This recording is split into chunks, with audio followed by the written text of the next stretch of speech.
Not very good weather today. Lots of clouds and huge gusts of winds at times. Had to fly the drone really low.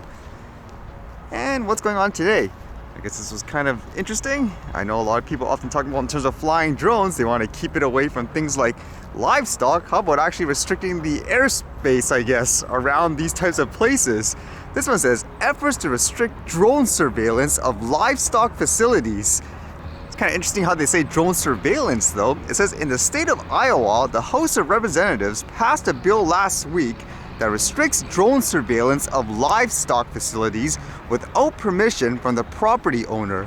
If Iowa House File 572 becomes law, remotely piloted aircraft couldn't fly within 400 feet of homesteads or other areas where animals are kept. People are caught in violation would face a simple misdemeanor for intruding on farm airspace. If the device happens to record images, sounds, or other data, that increases the penalty to a serious misdemeanor charge. That's kind of interesting to think about. Would you actually agree with that? It says, agriculture.com says the bill comes in response to animal welfare organizations documenting the conditions and treatment of animals at Iowa's livestock and dog breeding facilities. Iowa's legislators have repeatedly passed ag-gag laws to attempt to criminally penalize activists who record and publish images and videos of livestock facilities. Judges have ruled in the past that those laws are unconstitutional.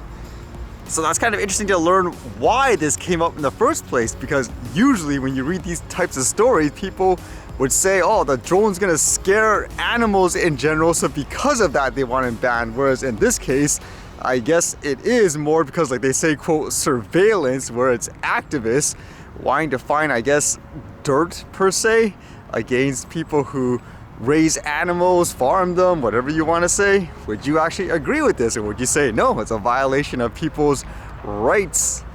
And when I thought of, I guess, people, let's just say, recording the situation, documenting it, this was kind of interesting, where I heard recently on Twitter they've been labeling a lot of news organizations as, I guess, government funded, like that type of label, to say, hey, they're not, I guess, unbiased or impartial. Now, recently I've heard there were stations, for example, like the BBC, that got this label, but I guess here in Canada, the CBC officially has this label now saying government funded media. And that's not, I guess, going well with some people, while others are saying it's great. So their response to this here says, Twitter's own policy defines government-funded media as cases where the government may have varying degrees of government involvement over editorial content, which is clearly not the case with CBC Radio Canada. CBC Radio Canada is publicly funded through a parliamentary appropriation that is voted upon by all members of Parliament. Its editorial independence is protected in law in the Broadcasting Act, as we said in our statement from last week. In addition, our journalism is independent and subject to our journalistic standards and practices, and then they say there's an independent complaint process and all that. And in one kind of hilarious update here, apparently the CBC was claiming that they were less than 70% government funded. So you can see on Twitter, Elon Musk actually posted this, and they literally made this an actual thing, where it says Canadian Broadcasting Corp said they're less than 70% government funded, so we corrected the label. And you can see here on their label now it says 69% government funded media. This is really one big, I don't know, high level trolling, I guess you could say, if that's what you want to label this as. Wow, that's kind of crazy. So what would you think of that in terms of this type of label for these news organizations? I know here in Canada there's a lot of controversy with it, with this station, if that's what you want to say, because in general some would say they get all the funding from the government. So with that, there would be a conflict of interest, which is the assumption where you obviously would want to talk good about the people that are funding you.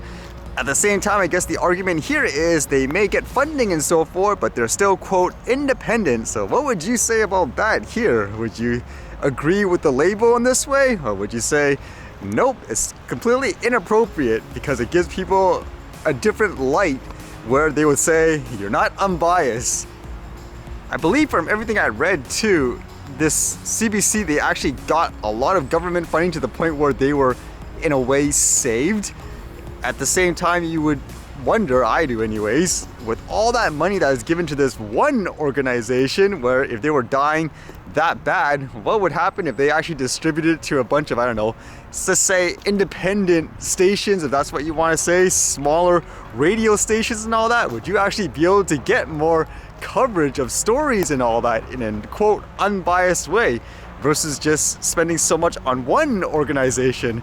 Because I guess just like in business in general, the more competition, the better, correct?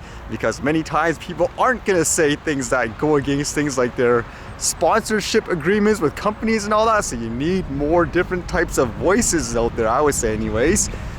Just for perspective, as kind of a joke in some ways, but true, many times for myself, if I see someone like say a protest of sort, I'm like a one-man army, guerrilla filming everything with my camera, the drone that I have, and yet many times you have, let's just say, I don't know, a news station or something like that with all this funding that they get from the government, staff, thousands of dollars in high-end equipment, and they don't even cover that. So it makes you wonder, like in that case, can new types of people in the world, I guess you could say, do a more better modern day job at just, I don't know, documenting the situation with that fund? Or would you say no, it's better to just keep giving it to bigger organizations like say the CBC or something like that?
All right, see you guys later.